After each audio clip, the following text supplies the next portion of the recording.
free speech goes on. So it turns out that your administrators are a bunch of hacks. Pathetic crybaby wusses who only care about the melting snowflakes, who didn't even have balls to show up, by the way. They got 35 people, 35 security people for little old me.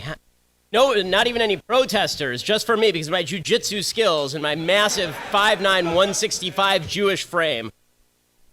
Okay, so I want to start. I come bearing gifts, particularly for the social justice warriors. So I keep hearing that you fellas, that you party people, that you want to, you're wearing around these safety pins. So I brought a whole pack of safety pins just for you.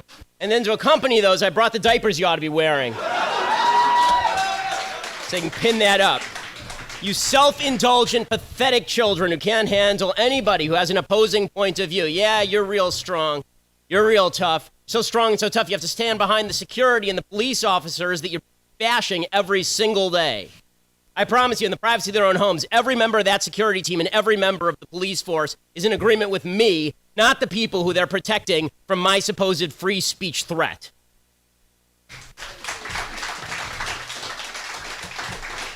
Okay, now a quick note about all the protests that are taking place across the country, just as a preliminary. A lot of protests taking place about Donald Trump. These people are idiots, okay? I didn't vote for Trump for reasons both moral and political, but you can keep whining about reality like privileged snowflakes, but you're going to melt in the sun of the real world. Donald Trump does not give two shits about what you think.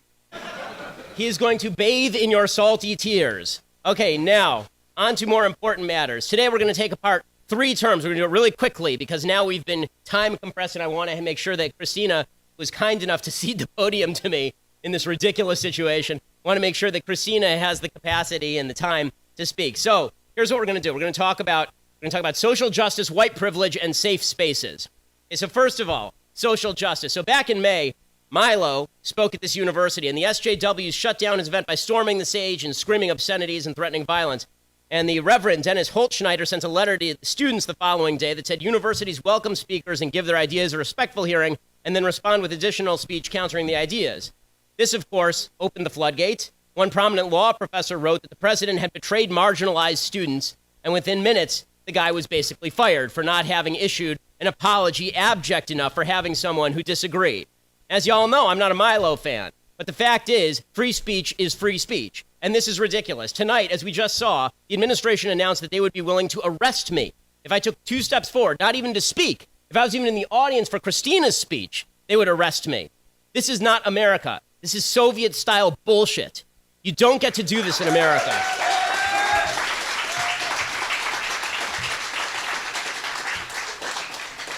Now, this isn't justice, of course, because justice means that your individual actions have individual consequences. This is social justice. Social justice, by the way, is an oxymoron, and it is for morons. Social justice is the idea that if you are guilty, you might still be treated as innocent because of your race. That if you do something wrong in life, we can excuse that depending on your color or your sex or your sexual orientation. Social justice says that your group identity relieves you of individual responsibility.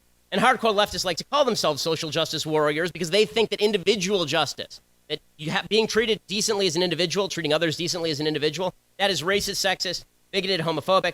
They think that we should be held responsible not for our actions, but for the group to which we belong. Now, in normal parlance, we call this racist. In normal parlance, we call this sexist, treating people not based on who they are as individuals and what they do, but based on their identity. Race doesn't mean anything. Sex doesn't mean anything when it comes to whether you're a good person or a bad person. But social justice warriors, they say that that standard is just too terrible. It's just too insulting. Social groups must be treated as superior to individuals. Okay, now, the problem with this, of course, is that it's racist. But the question is why the left believes in this sort of stuff. Why does the left believe in what is something that is inherently unfair, something that is inherently racist and sexist and bigoted? Why? And the answer is because the left believes that every person in the world should finish up in the same place. They believe in equal outcomes. They believe that no matter how you're treated, no matter what your upbringing, no matter how you act, everybody should end up in the same place. So if you have 2 people in a room, one rich, one poor, the rich person must have stolen from the poor person because equality of outcome has not been achieved. And the same thing holds true for groups. If you have a group of black people and a group of white people, then equality has not been achieved unless the black people and the white people are of equal status economically, of equal status in society. Equality of outcome is the only thing that matters. And the problem is that individual justice means that some people are not going to finish in the same place as others. Some people are going to take actions that are not beneficial. Some people are going to do stupid things. Some people are going to do smart things. So how does the left solve that conundrum of individual justice? How do they solve the basic truth? How do they make way for the basic truth that some people do smart things and some people do stupid things, and that's what really causes inequality in a free country? They say the real reason that some people underachieve is, of course, because of white privilege. Right? Social justice warriors think the only thing that matters in the world is white privilege. It's a bunch of white evil people, and those white evil people are going to take advantage of you. The system was built by all these white evil people for the benefit of their own kind. That's the basic idea here. White privilege is inherent in everything. We have to tear down white privilege. And this is a very seductive idea, of course. The campus left gives people a feeling of virtue. It makes them feel virtuous by counting them members of victimized identity groups. So if you don't do well in life, then it's not because you made bad choices. It's not because even of your individual circumstance. It's because America as a country has put you down because you are not one of these privileged white males. Which means the bad guys in this whole narrative are, of course, the privileged white males, right? The white, heterosexual, cisgender males. We are the bad guys. We are the villains here. Now, the good news for the white, heterosexual, cisgender males is there's an easy way to get out of this. And that is to just repent. Just admit that everything you did in your life, everything the founders did, everything that all the white people did ever, all of that was designed so that you could benefit now. And all of your successes and your parents' successes, those weren't due to great decisions. And people's non-success isn't based on bad decisions. All of this is just based on you, and if you just repent and admit that you've never done anything good in your life and that the system is built for your benefit, then they say you're an okay person, which is just wonderful. Okay, now, before we go further, I do want to note something, right? It is true, of course, that black people and other minorities, but particularly black people, have suffered historic discrimination in the United States. That's inarguably true. It's even true that some people are likely suffering the effects of historic discrimination, the after effect under Jim Crow. But that doesn't mean black people right now are suffering institutional discrimination. It doesn't mean that. Okay, it turns out that in the world, you're born into circumstances beyond your control. Some of us are born rich. Some of us are born poor. Some of us are born smart. Some of us are born DePaul administrators, right?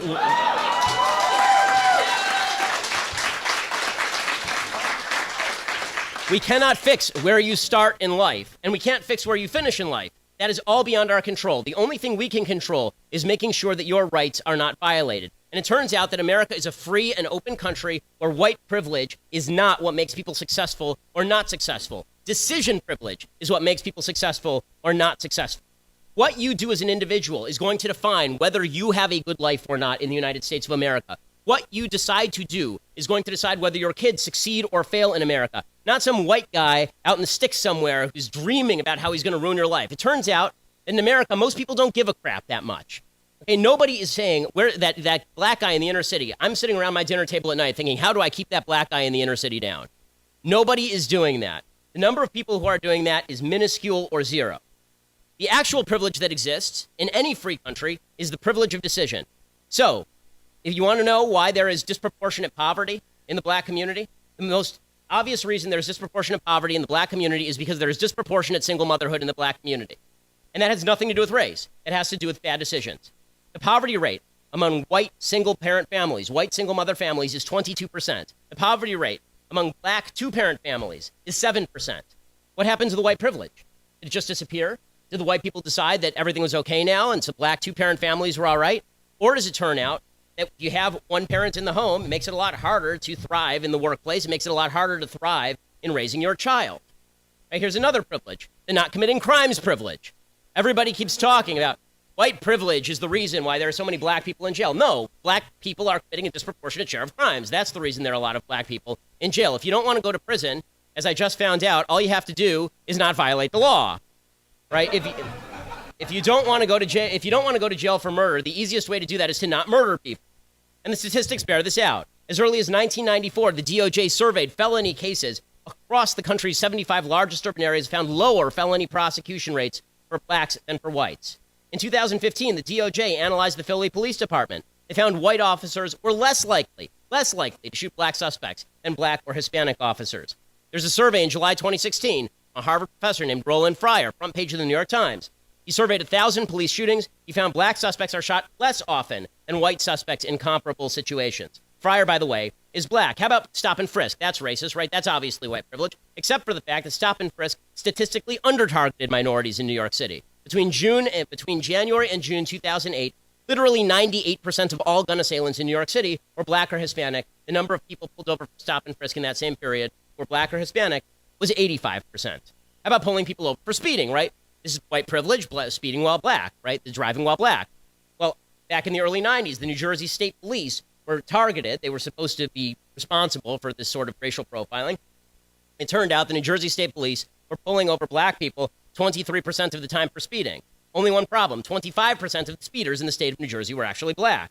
About sentencing disparities, right? You keep hearing President Obama talk about the criminal justice system is so racist, and look at the sentencing disparities between cocaine and various other drugs, between crack and powder, typically is the one they use.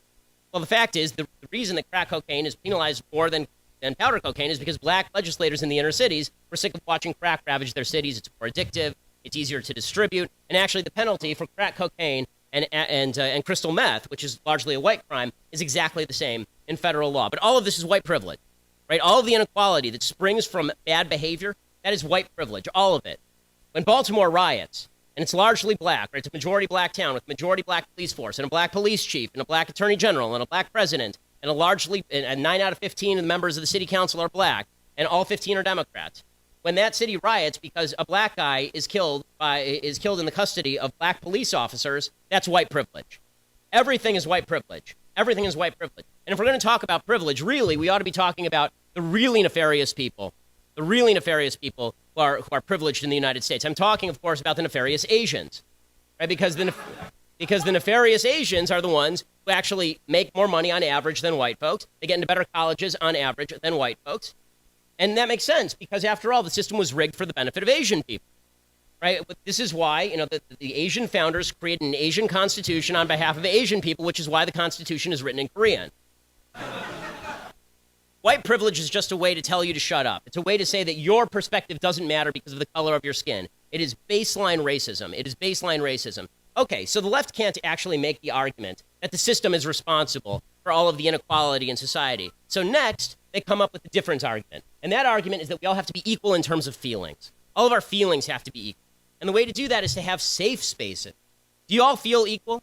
Do you feel equal now that you've all been booted from that hall because you don't have a perspective that matches that of the administrators and the idiot protesters who think it's okay to post Black Lives Matter sign, that it's evil and terrible to post Unborn Lives Matter sign?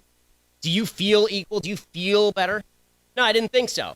But see, it only applies to one side. Everybody has to feel equal, and the left gets to decide whose feelings actually matter. And so they have trigger warnings, right? We have to have trigger warnings to ensure that everybody is able to survive the catastrophic horror of hearing Christina Hoff Sommers talk, right? Their life might be over. They might be shaking for days. It's just like Nam, right? We have to warn people about microaggressions. Everybody has to be very careful of microaggressions because you wouldn't want to be microaggressed. And it's not even that I intend to offend you. It's that if you are offended subjectively, then I have microaggressed you. And that, by the way, allows you to do things like call out the cops, right? If I microaggress you, then you are allowed to do violent things in response. The very language of microaggressions suggested I have done something aggressive to you, and now you can do something aggressive to me, right? You can threaten to arrest me if I set foot on your campus. And my favorite story about this, and I'll tell it quickly for purposes of time, but this is bled up all the way into the upper echelons of the left. One example, how many of you ever watched a CNN headline news? Show of hands. Okay, that is the entire viewership of CNN headline news. They just raised their hands. No one has ever seen CNN headline news. So right about the time that Caitlyn Jenner was becoming, of course, our great national saint, ESPN decided that it was important to honor Caitlyn Jenner with the Hero of the Year award. And so CNN headline news decided, okay, we want to have somebody on to discuss this who's from the right. So they actually looked up conservative in the white pages. I'm the only one in a 30-mile radius of CNN studios in LA, and so they called me. And my perspective on transgenderism, by the way, is that transgenderism is a tragic and horrible mental disorder, and that treating it as anything less than that, treating it as though men can magically become women and women can magically become men, that's mythical crap that is designed to make a small segment of people feel better, but doesn't actually help the people who are suffering, and certainly does nothing for the sanity of a society at large that's being told to change their definitions of basic biology based on subjective feeling. Right? That's my perspective on transgenderism. So anyway, they called me in to discuss this, and I get in there, and the producer walks up to me, and he says, Mr. Shapiro, we don't have any ratings on this network. And I said, yes, I'm well aware. And he said, Well, tonight we want to do something a little bit different. And by the way, I was a producer with Jerry Springer. And at that point, I should have said, okay, I need to leave. But being the intrepid sort, I said, no, we'll go ahead anyway. They put me on the stage. And on the stage, it's me and 1, 2, 3 other people next to me. And then three, I think it was 3 other people on the stage, including Dr. Drew. All of them have left. So it was me against 6 leftists, which made it almost fair for them. So we start the debate on Caitlyn Jenner. And the only debate that's happening is Caitlyn Jenner a hero or the greatest hero? Should Caitlyn Jenner be given a spot in Arlington National Cemetery or actually canonized? Should Caitlyn Jenner be granted the papal supremacy, or should Caitlyn Jenner actually be given a chariot of fire to ascend to heaven? Right? These were the only questions that were being. So finally they come to me and they say, "What do you think?" And I express to you what I think. I said, I don't see what's heroic about this. This is tragic to me. It's somebody expressing his mental illness on a public stage, and the entire country acting as though this is something wonderful, and it isn't. And I neglected to mention the person sitting next to me is a transgender person, and his name was Zoe Turb. So this is formerly Bob Turb. And Zoe turns to me, and Zoe says, "You don't know anything about biology, little boy," in a voice at least an octave lower than mine. And and I said, "Well, I know enough about Caitlyn Jenner's biology to know that every single cell of Caitlyn Jenner's body has a Y chromosome in it, except, ironically, for the exception of some of his sperm cells." And again, Zoe keeps pushing. "No, you don't know anything about biology. You don't know anything about genetics, little boy. You don't know anything about genetics." And finally, after a minute and a half of this, I turn and I say, "What are your genetics, sir?" And it was the sir that set him off. On national TV, he reaches over and grabs me by the back of the neck. Really, this is on national TV, live. He grabs me by the back of the neck and he says, "If you don't cut that out, I'll send you home in an ambulance." And honest to God, the first thought that went through my mind was, you don't even go home in an ambulance. I mean, it's not what ambulances are for. But what I actually said was, that seems mildly inappropriate for a political conversation. But everybody else on the panel, and this is the part that matters, everybody else on the panel didn't turn on Zoe for grabbing me by the back of the neck and threatening me on national TV, which is battery and assault, actually, by the technical legal definition. That is, instead, they said, "How dare you say anything offensive? How could you have offended Zoe that way? That is just terrible. That is just terrible." And that's the mentality of the left. When they say they want equality of feelings can only be enforced at the point of gun or through the use of force. And by the way, the threats of force didn't stop there. As Zoe was hulking off the set, Zoe turns to me and says, "I'll see you in the parking lot." It was more like, "I'll see you in the parking lot." And I said, "No, you won't." And security actually ushered me out. I have a lot of experience with security in the last couple of years. And then later the next day, Zoe threatened me on Twitter to curb stomp me on Twitter. All of which, personally, I thought was deeply unladylike behavior. So, once you've gotten rid of the trigger warnings and the microaggressions, then finally you have your pathetic safe spaces for all of you snowflakes who can't deal with the real world and are convinced that the real world is going to conform to your standards of what it ought to be, that the real world is constructed just for you. Let me tell you a secret. In the real world, no one pays you to believe in the power of your dreams. In the real world, nobody cares about your internal feelings. In the real world, all people care about is whether you do good things or bad things. But the safe spaces you construct suggest that you are allowed to ban people who think differently than you in order to achieve a better outcome for yourself. It is the essence of fascism. And all this, of course, makes kids nuts. It makes kids nuts. It makes administrators nuts, clearly. Right? You're being made insane. If you're taught that you're a victim, that you're always a victim, or alternatively, that you're a victimizer, if you're taught that over and over and over again until it never stops, eventually you're going to go out and realize that you get benefit for being a victim. The more you claim victimhood, the better off you are. And this is what the left has done. They've created an entire society of the victim mentality where they say your own work, your own labor, the things you do, they make no difference in life. All that matters is you claim you're a victim, and we give you extra credit. You get special points in heaven and on earth for being a victim. And if you act aggressively because you're a victim, we'll excuse that too. This is pretty dangerous stuff. There's a reason that a Pew poll in 2015 found that 40% of millennials, people our age, I'm still part of your generation, believe the government should be able to prevent people from making statements that are offensive to minority groups. That's the repeal of the First Amendment. And we're watching it happen in real time. So here's the bottom line. Social justice, white privilege, safe spaces. These concepts are designed to destroy American ideology. They're designed to destroy American philosophy. America is based on the foundational principle that you and you alone are responsible for your actions, and that you get to say whatever you want so long as you're not physically harming anyone else. That is what America is based on, and the left is ripping away at those foundational principles. The left is saying, you're not responsible for your actions, everybody else is. And they're saying, you don't get to say what you want if it offends somebody else of the left. This is how a democracy, this is how a republic slides slowly into fascism with a smiley face. Right? It doesn't come with the jackboots. It comes first with the flowers and the smiley face and the safety pins. Right? That's where they come from. And the people marching in the streets about the results of a just decided election, how about this? How about go out and vote? That might have helped. If you didn't like the outcome, you could have gone out and voted. There's just a story that these riots that are happening in Portland, literally half of the people rioting did not vote in this election. Okay, these are people who are not interested in upholding the American system. They're not interested in the Constitution. They're not interested in the Declaration. They're not interested in what America is and historically has been. But you are. All of you are. Whether you're left or right in this room, you are. Because you actually want to hear different ideas. You actually care about hearing different ideas. You actually care about a free country where people can disagree with you without being threatened with arrest, where people can actually say things that you don't like without them being threatened with physical harm. We all have to stand together now because that group is getting smaller and smaller. If we stand together, we cannot be defeated because in the end, freedom will triumph over tyranny. But we have to understand the threat that is, and the threat is tyranny. And if that threat didn't materialize right before your eyes tonight, I don't know what would. We have to fight it every step of the way. We have to fight against the politically correct tyrants who would destroy the foundations of the republic. And I think all of us are part of a battle now. All of us are part of that army. All of us are part of that group. You've been deputized. You're all part of it. You all have cell phones. You're all capable of this. Be part of the fight. Be part of the army. Thanks so much for coming, guys. I really appreciate it.